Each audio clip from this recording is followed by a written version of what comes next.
Okay, today, leading on from that gravitational fields and that in lesson 1, we've got lesson 2 here, and we're looking at gravitational potential energy. And so last year we looked at gravitational potential energy, and you can do EG, energy gravitational, or U for potential energy and then G for gravitational, either of those. But last year what we said, it was the mass times G, the gravitational field strength, times your height change. And that's all very well, provided that this height change is not very much, because if that height changes a lot, then G changes, because remember from yesterday, the G was proportional to 1 on the distance squared, so your gravitational field constant and the mass of the r squared. So when h gets very big, so like spacecraft for example, then we can't use this particular equation. So this equation's only good for small changes in height.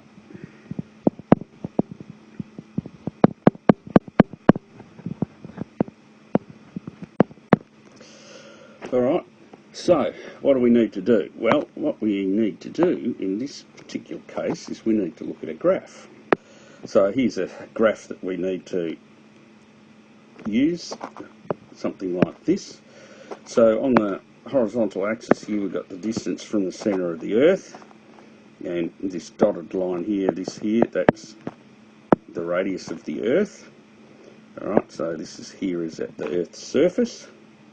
So at the Earth's surface, as we say, the gravitational force is 98 Newton, using 9.8 for G. So this is a gravitational force graph and a distance from, so what we've got is a force distance graph. And what do we know from force distance graphs is that the area is equal to the work. Now, of course, the work is the change in energy. And, of course, if we're talking about moving something from one place or another, so one orbit to another, so say, for example, we're here at this orbit there, and then we move out to this orbit, so the change in energy is that area that's shaded, and we would need to then figure out that area.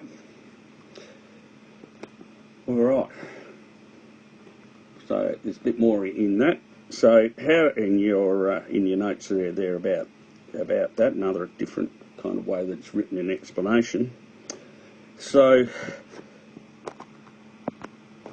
when we're looking at things then, that we need to know that the change in the gravitational potential energy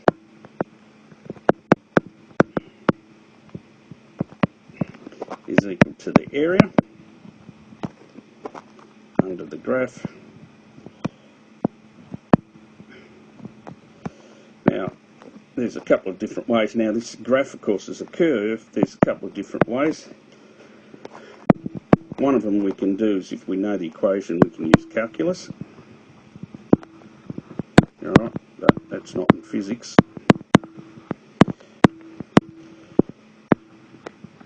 So what we need to do is we need to approximate by counting squares.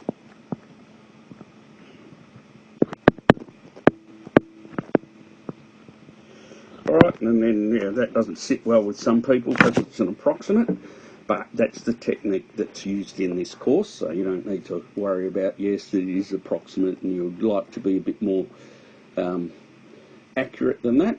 Yep, understand all of that, but the technique we use in this course is counting squares. Alright, so let's have a look at an example of what we might do. Alright, Alright, so here's an example in your notes. Going to have to flick backwards and forwards to this page. Alright, so some information. 500 kilogram lump of space junk is plummeting towards the moon as shown below. There it is. That's part A. This is our plummeting.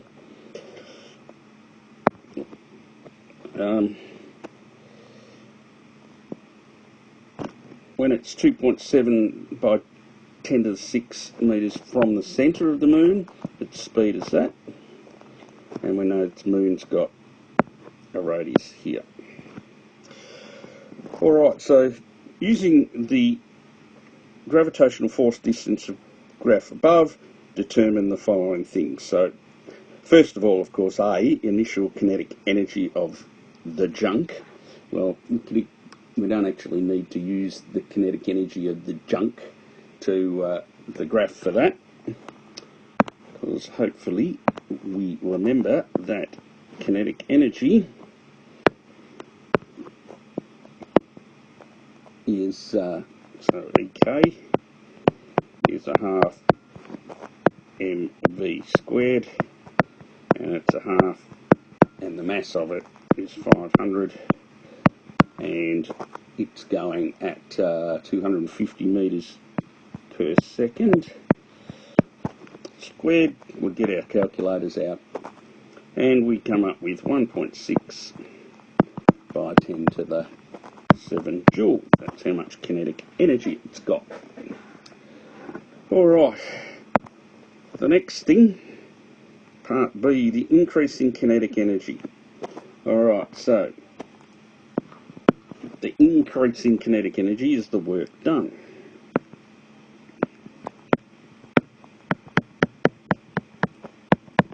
Equals the work, which is equal to the area. Alright, so one rectangle, and let's go, doesn't matter which rectangle it is that I choose, but one rectangle, that one there, that's got a height of 100 when we look at that, and if we look there, that's 2, and it's 1, 2, 3, 4, 5, so that's 2.1. So one rectangle, and don't forget that's by 10 to the 6, and that's just normal Newton. So the area, and so that length here that we're looking at is 0.1 by 10 to the 6. So the area of one rectangle is equal to 100. Let me just check back that.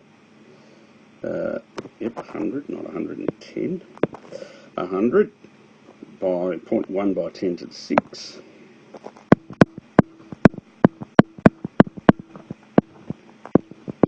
Alright, and so we then put that in our calculator, and that comes out as 1.0 by 10 to the 7, and that would be joule. So that's one rectangle. So now we need to go back and we need to count the rectangles. So there's 1, 2, 3, 4, 5, 6, 7, 8, 9, 10. There's 10 there. So there's another 10 here, 20, 30. And remember, when we're counting any that are more than half, we count as one each. Ones that are less, we don't. So 30, 1, 2, 3, 4, 5, 6, 7, 8, 9. So that's 41, 42, 43, 44, 5, 46, 47, 48, 49, 50, 51, 52, 53. So 53 squares. So our total area then, which is our increase in kinetic energy, is 53 times 1.0 by 10 to the 7 joule, which when we multiply that we get 5.3 by 10 to the 8 joule for part B. Alright, then part C, let's see what... so the increase in kinetic energy, the speed of the junk as it crashes into the moon. Alright, so it initially had this much kinetic energy. It's increased by that much. So our kinetic energy that we have in the instant before it bashes into the surface of the moon is the addition of those 1.6 by 10 to the 7 plus 5.3 by 10 to the 8. So it's 5.46 by 10 to the 8 joule is how much kinetic energy it now has. So to find the speed we use EK is a half mv squared. So it's kinetic energy, just figured that out. Half times the mass, which is 500 times v squared. So v squared would be 5.46 by 10 to the 8 over 250. And so when you then divide that out and then square root it, you get 1480 metres per second. So it's moving pretty quick. Right. So that's part C. Now let's go back and have a look at part D. What is the gravitational field strength at an altitude of 500? So there's that word altitude. Alright, so altitude is this bit. How far will be above the surface? That's altitude. Alright.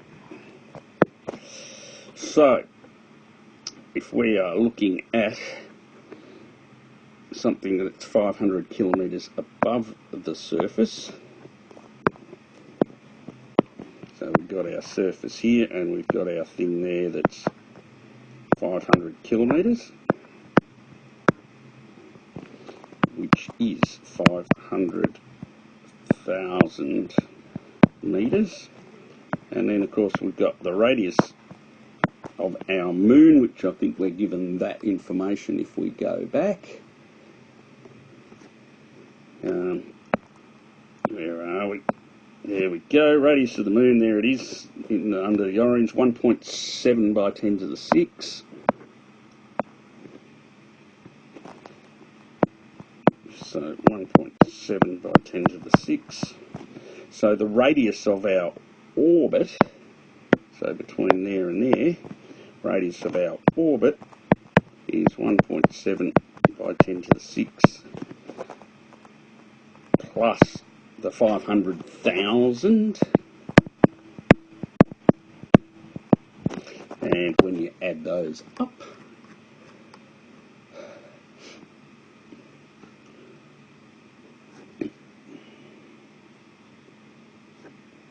you get 2.2 by 10 to the 6 metres. Alright, so your gravitational field strength, there's a couple of different ways that we can work that out.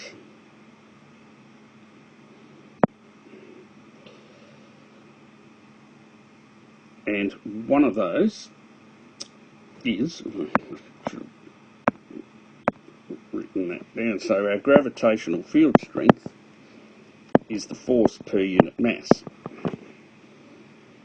Alright, so that's also, the gravitational field strength is also big G, big M on R squared. Alright, we haven't in this information been given the mass of the moon, so we're not going to use that one. So by definition it's force per unit mass. Now the mass we've got is 500. So the question is, where does this come in? Well, this comes in because we need to have a look, because we want the force, so we need to look on our graph at 2.2 by 10 to the 6. So 2.2 by 10 to the 6 is here.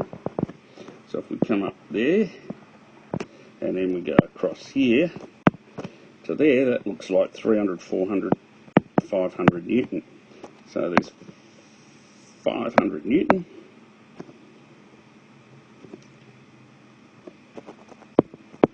On 500 kilograms.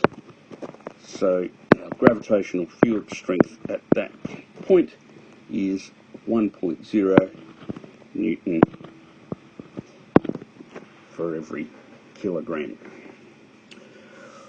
Alright, so again, the notes, if you've missed any of the stuff, the notes are on the website where you found this.